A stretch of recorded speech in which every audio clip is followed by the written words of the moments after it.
الحمد لله وكفى وسلام على عباده الذين اصطفى أما بعد أعوذ بالله من الشيطان الرجيم بسم الله الرحمن الرحيم والذين جاهدوا فينا لنهدينهم سبلنا سبحان ربك رب العزة عما يصفون وسلام على المرسلين والحمد لله رب العالمين اللهم صل على سيدنا محمد وعلى آل سيدنا محمد وبارك وسلم اللهم صل على سيدنا محمد وعلى آل سيدنا محمد وبارك وسلم اللهم صل على سيدنا محمد وعلى آل سيدنا محمد وبارك وسلم. اللہ رب العزت کے پاک اور پیارے نام کے ساتھ ہم آج کی اس مجلس کا آغاز کرتے ہیں. رمضان مبارک سے پہلے ایک سلسلہ چل رہا تھا ان طالبات کے لیے کہ جو اپنے ظاہری علوم سیکھ رہی ہیں، اپنے دلوں کو قرآن و سنت کے ساتھ منور کر رہی ہیں، ان کو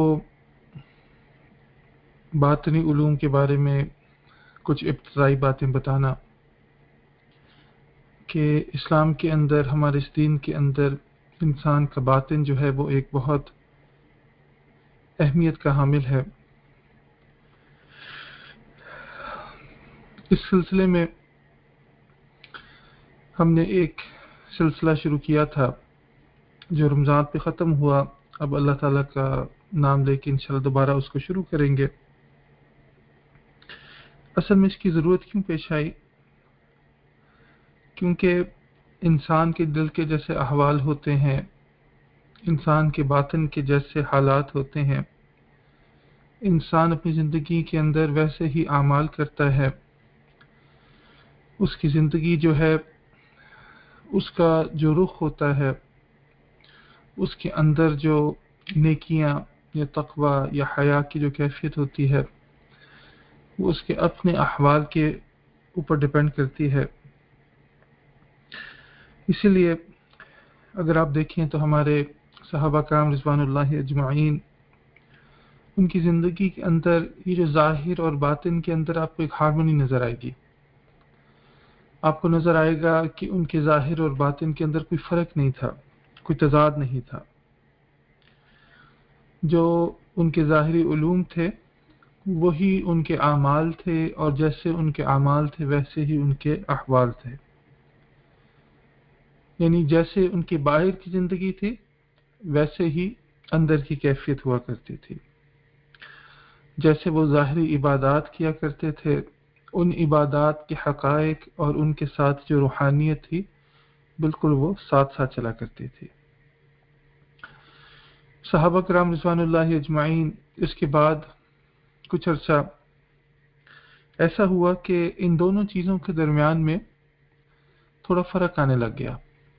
فرق کیسے آنے لگ گیا کہ انسان ظاہر میں تو میٹھی میٹھی باتیں کرتا ہے، زمین اور آسمان ان کو ملا دیا کرتا ہے، لیکن باطن کی کیفیت کچھ اور ہوتی ہے. کبھی کبھار آپ درخت کو دیکھیں تو باہر سے لگتا ہے کہ جیسے ہی ایک زندہ درخت ہے، مضبوط درخت ہے، لیکن اگر اس کے اندر حقیقت کو جا کے دیکھا جائے تو وہ اندر سے مر چکا ہوا ہوتا ہے. اس کے اوپر اب ہریالی نہیں آتی، پھل پھول ایسے درخت کے اوپر نہیں آیا کرتے. تو کبھی کبھار انسان کی باطن کی حالت ایسے ہو جاتی ہے کہ ظاہر میں انسان اپنے آپ کو مومن سمجھ رہا ہوتا ہے، زبان سے انسان کلمہ بھی پڑھنے والا ہوتا ہے، لیکن اندر ایمان کی کیفیت، یقین کی کیفیت، اللہ تعالیٰ کے ساتھ جو ایک تعلق کی کیفیت ہوتی ہے وہ ویسے نہیں رہتی. اس کی بھی وجہ ہوتی ہے. اس کی وجہ یہ ہوتی ہے کہ انسان جو ہے دنیا کی لذات کے پیچھے بھاگنے والا ہوتا ہے. یہ لذات جو ہیں انسان کو سلا دیا کرتی ہیں، انسان کے اندر ایک غفلت کی جیسے تہ چڑھ جایا کرتی ہے. کبھی انسان رضائی لینا تو رضائی اس کو پوری طرح ڈھانپ لیتی ہے. اسی طرح جب انسان کے اوپر غفلت کی چادر آ جاتی ہے تو اب اندر کی کیفیت جو ہے نا مرجھا جاتی ہے. تو یہ ایک ایسی کیفیت ہوئی کہ کچھ جنریشن جو مسلمانوں نے محسوس کیا کہ بھئی ہاں ہم ظاہری طور پر جو انٹلیکچول علوم ہیں ان کے اوپر تو دھیان دے رہے ہیں، اور جو لیگل جو ٹیکنیکلٹیز ہیں اس کے اوپر بھی ہمارا دھیان چل رہا ہے، لیکن جو اللہ تعالیٰ کے ساتھ ایک تعلق کی کیفیت ہوتی ہے اور ایک روحانیت ہوتی ہے، تو وہ ہمارے اندر وہ بات نظر نہیں آتی۔ تو اسی لیے پھر ہمارے اکابرین نے، سلف صالحین نے کچھ زہد کی کیفیت کو پیدا کرنے کے لیے، ذکر کی کیفیت کو پیدا کرنے کے لیے تھوڑی قرآن و سنت ہی سے لیکن ایکسٹرا محنت شروع کر دی کہ بھئی وہ کیفیات جو کہ صحبت نبی صلی اللہ علیہ وسلم سے حاصل ہو جایا کرتی تھیں، اب ان کیفیات میں انسان کو کچھ کمی محسوس ہوتی ہے، کیونکہ اب نبی صلی اللہ علیہ وسلم کی صحبت تو باقی نہ رہی، جو ظاہری علوم نبی صلی اللہ علیہ وسلم چھوڑ کے گئے وہ باقی ہیں۔ تو انسان اسی قرآن کو پڑھتے ہوئے، انہی کتابوں کو، انہی احادیث مبارکہ کو پڑھتے ہوئے، اب یہ کیا بات ہے کہ گناہوں سے نہیں بچ پا رہا؟ کیا بات ہے کہ انسان کا عبادت کے بارے میں کسل کی کیفیت ہے، سستی کی کیفیت ہے؟ کیا وجہ ہے کہ اللہ رب العزت کے ساتھ حضوری کی کیفیت، تقوی و احسان کی کیفیت جو ہونی چاہیے تھی وہ محسوس نہیں ہو رہی؟ یہی بات جو انہوں نے 1400 سال پہلے محسوس کی، آپ دیکھیں تو ہمارے اوپر بالکل ویسے ہی لاگو ہوتی ہے۔ آپ زینب سینٹر کی طالبات ہیں، یعنی کہ ایک جو علم کا سفر لمبا انسان نے شروع کیا، تو اب اتنا فہم انسان کو مل چکا ہوتا ہے کہ آپ دیکھیں کہ انسان اپنے بارے میں یہ کیفیت بتا سکتا ہے کہ جن علوم کو ہم پڑھ رہے ہیں، یا جن علوم کو ہم پڑھ کے اپنے آپ کو عالمہ کہہ رہے ہیں، وہ علوم صرف پڑھ لینے سے ہمارے اندر وہ کیفیت پیدا نہیں ہو رہی جو کہ اللہ رب العزت کے ساتھ ہونی چاہیے۔ جو مزاج ہمارا اس دنیا کے ساتھ ہونا چاہیے وہ پیدا نہیں ہو رہا۔ آپ دیکھیں ہمارے اندر باطنی امراض، باطنی بیماریاں، روحانی بیماریاں، یہ چیزیں بدستور ساتھ شامل رہتی ہیں۔ اب کیا وجہ کہ کتابیں پڑھ بھی لی لیکن ہمارے اندر جو ایک شہوت کی کیفیت ہے دنیا کے بارے میں، مال و جمال کے بارے میں، وہ ختم نہیں ہوتی۔ یہ کیا بات ہے کہ ساری کتابیں پڑھنے کے بعد بھی اخلاق کی اس بلندی پہ ہم قائم نہیں ہوتے کہ اپنے اندر غصہ اور غیظ اور غضب ان چیزوں کو ہم کنٹرول کر سکیں؟ یہ کیا وجہ ہے کہ دنیا کے بارے میں انسان جو حرص کی کیفیت میں ہوتا ہے، دوسروں کے ساتھ جو ایک حسد کی کیفیت میں ہوتا ہے، وہ بدستور ویسے ہی باقی ہے؟ اس کی کوئی تو وجہ ہوگی کہ انسان ابھی تک بخیل ہوتا ہے، دنیا کو اپنے سے الگ نہیں کرنا چاہتا۔ کیا وجہ کہ انسان علم حاصل کرنے کے باوجود بجائے اس کے کہ اس کے اندر ایک ہیوملٹی پیدا ہو، ایک عجز کی کیفیت ہو، انکساری کی کیفیت ہو، انسان انہی علوم کو یوز کرتا ہے اپنے بارے میں فخریہ سوچوں کے لیے، اپنے بارے میں اچھا محسوس کرنے کے لیے، عجب اور تکبر، یہاں تک کہ کبر کے اس درجے تک پہنچ چکا ہوتا ہے کہ اپنے آپ کو ہی انا ربکم الاعلی کہتا ہے۔ زبان سے نہیں کہے گا، ہاں علم نے اتنا تو بتا دیا، لیکن اس کے حالات، اس کے احوال بتا رہے ہوں گے، اس کا مزاج بتا رہا ہوگا۔ تو کچھ تو وجہ ہے نا کہ یہ چیزیں بھی باقی رہتی ہیں۔ کچھ تو وجہ ہے کہ ہمارے اندر کینہ، ہمارے اندر غل، ہمارے اندر شحن، دوسروں کے بارے میں نیگیٹیوٹی، وہ بھی باقی رہتا ہے۔ کچھ تو وجہ ہے کہ ہم نے اتنی مبارک چیزوں کو پڑھنے کے باوجود اور کچھ نہ کچھ سمجھ حاصل کرنے کے باوجود ہمارے اندر وہ ذوق عبادت اور وہ شوق لقاء اللہ تعالیٰ کے ساتھ وہ پیدا نہیں ہوتا۔ کوئی تو وجہ ہے کہ موت سے ہم ابھی تک ویسے ہی گھبراتے ہیں، یعنی کہ وہ موت جس نے محبوب کو محب سے ملانا تھا، ہم اس سے ایسے گھبراتے ہیں کہ جیسے اس سے بڑھ کر کوئی ڈپریسنگ بات نہیں، اس سے بڑھ کر کوئی بری بات نہیں۔ یعنی کہ تھوڑا سا انسان دیکھ لے تو پتہ چل جاتا ہے کہ واقعی باتیں باتیں ہیں، اور پتہ چل جاتا ہے کہ کسی چیز کے احوال کو حاصل کرنا، کسی چیز کی کیفیت کو حاصل کرنا، یہ ایک الگ چیز ہے۔ تو ہمارے سلف صالحین نے اس چیز کو محسوس کیا۔ یہ احساسات ہوتے ہیں، محسوسات ہوتے ہیں کہ انسان ایک اوور آل مائکروکازم جس کو کہتے ہیں، کہ ایک پوری چیز کو دیکھ کر ایک انسان لگا لیتا ہے پتہ کہ بھئی کچھ نہ کچھ انسان کے اندر مرض ہے۔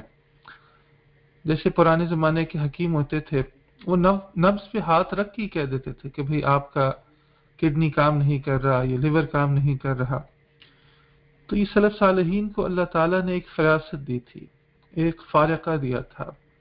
اللہ تعالیٰ نے ایک باطن کی نظر دی تھی کہ جس کی وجہ سے انہوں نے امت محمدیہ صلی اللہ علیہ وسلم کے اندر محسوس کیا کہ نبی صلی اللہ علیہ وسلم کے باطنی احوال سے انسان مرتا چلا جا رہا ہے۔ ظاہر کو جج کرنا بہت آسان ہے۔ کیسے آسان ہے؟ کہ بھئی آپ کا ہم امتحان لے لیتے ہیں کہ بھئی کتنی احادیث یاد ہیں، 1,00,000 یا کتنے لاکھ۔ ظاہر کے اندر جج کرنا آسان ہے کہ بھئی انسان نے قرآن کریم کا حفظ کر لیا، قرأت صحیح طریقے سے پڑھ لی، تمام اصول جو تھے اس کے مطابق کر لیا۔ ظاہر کے اندر دیکھنا اس لیے آسان کہ اصول الفقہ ہیں، اصول الحدیث ہیں، اصول التفسیر ہیں، کیا اس کے مطابق انسان نے قرآن کو سمجھا؟ کیا اس کے مطابق انسان نے ظاہری فقہ کو بیان کیا؟ کیا اس کے مطابق انسان نے حدیث مبارکہ کو جانچا؟ یہ وہ چیزیں کہ انسان آسانی سے جج کر سکتا ہے۔ اسی لیے کسی محدث کو کمزور کہہ دینا یا ثقہ نہ کہنا یہ نسبتاً ایک آسان چیز تھی، لیکن باطن کا جانچنا تو بہت مشکل ہے، باطن کا سمجھنا تو بہت مشکل ہے۔ کیوں؟ کیونکہ یہ انسان کے سامنے کی چیز نہیں ہوتی، یہ انسان کے احوال کے اندر نظر آتی ہے، انسان کے اعمال کے نظر آتی ہے، انسان کے الفاظ کے اندر نظر آتی ہے، انسان کے اخلاق کے اندر نظر آتی ہے، انسان کی تنہائیوں کے اندر یہ چیز نظر آنے والی ہے۔ تو اب جب تک کہ ایک پورا ایسا میکینزم نہ ہو، اس طرح کا ماحول نہ ہو کہ جس کے اندر اس چیز کو دیکھا جا سکے، جانچا جا سکے، تو بڑا مشکل ہو جاتا تھا۔ تو اسی لیے ہمارے سلف صالحین نے قرآن و سنت کے اندر، یعنی کہ وحی کے ذریعے سے جو باتیں بتائی گئی، اسی کے اندر سے پھر انہوں نے کچھ ذوق اکٹھے کیے، کچھ ان کے اندر ایسے الہامات ہوئے، مکاشفات ہوئے، اللہ کی طرف سے کچھ ایسی اوپننگز ہوئیں قرآن و سنت کے دائرے کے اندر رہتے ہوئے کہ کیسے انسان اپنے باطن کو صحیح کر سکے، اور شریعت کے جو علوم ہیں ان کے حقائق تک کیسے پہنچا جا سکے۔ مثلا نماز اللہ رب العزت کے قریب لے جانے والی ایک عبادت ہے، اس کا ظاہر ہر بچہ سیکھ سکتا ہے۔